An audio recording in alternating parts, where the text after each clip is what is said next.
அனைவருக்கும் என் அன்பான வணக்கம். ஒரு வகுப்பறை நடந்துட்டு இருக்கு, கணித வகுப்பு நடந்துட்டு இருக்கு. அந்த வகுப்புல ஒரு மாணவன் மட்டும் தூங்கிடுறான். கிளாஸ் முடிஞ்சோடனே திடீர்னு பெல் அடிச்சோன்னே முழிச்சு பார்க்குறான். அந்த போர்டில் 3 மேத்ஸ் சம் எழுதி போட்டிருக்காரு மேத்ஸ் வாத்தியார்.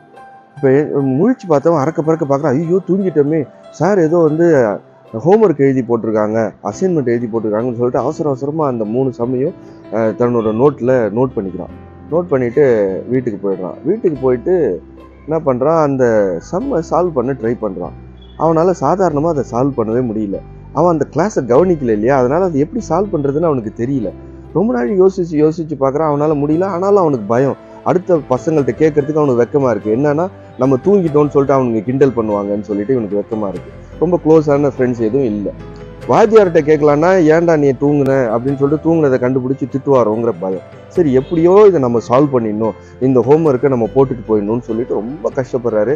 அதுக்கு இடையில இந்த சாட்டர்டே சண்டே வருது. அதனால போய் லைப்ரரிலாம் உட்காந்து நிறைய புக்ஸ் எல்லாம் ரெஃபர் பண்ணி எப்படியோ அடிச்சு பிடிச்சி ஒரு சம்முக்கு ஆன்சர் கண்டுபிடிச்சிடுறாரு. திங்கக்கிழமை அந்த கிளாஸை போய் அட்டன் பண்ண போறாரு. கிளாஸ் அட்டன் பண்ணுறாரு.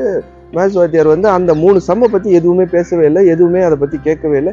கிளாஸ் எல்லாம் முடிச்சுட்டு சார் கிளம்புறப்ப, சார் நீங்கள் ஹோம்ஒர்க்கு கேட்க மறந்துட்டீங்க, நான் என்னால் முடிஞ்ச வரைக்கும் கஷ்டப்பட்டு என்னால் 3 சம்மில் ஒரு சம்மை தான் என்னால் போட முடிஞ்சுது அப்படின்னு சொல்லி அவர் காட்டுறாரு. காட்டு, எங்கே நான் ஹோம்ஒர்க்கே கொடுக்கலையே, காட்டு அப்படின்னு சொல்லி வாங்கி பார்க்குறாரு. அந்த 3 சம்மு எழுதியிருக்கு. அதில் ஒரு சம்முக்கு மட்டும் ஆன்சர் எழுதியிருக்கு.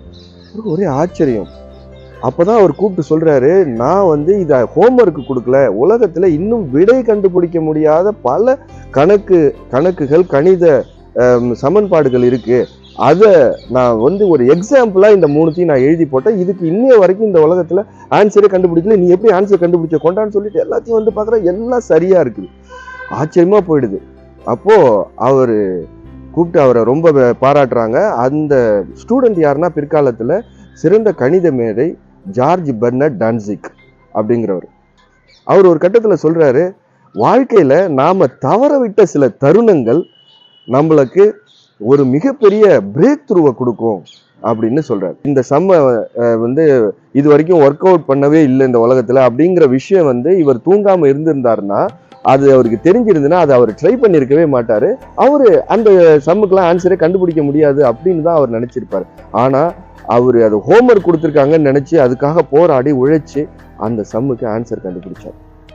தவற விட்ட சில தருணங்கள் நம்ம வாழ்க்கையில ஒரு பெரிய பிரேக் த்ரூவா அமையுங்கிறதுக்கு இது ஒரு உதாரணமான கதை. உங்கள் அனைவருக்கும் வணக்கம். வாழ்க வளமுடன்.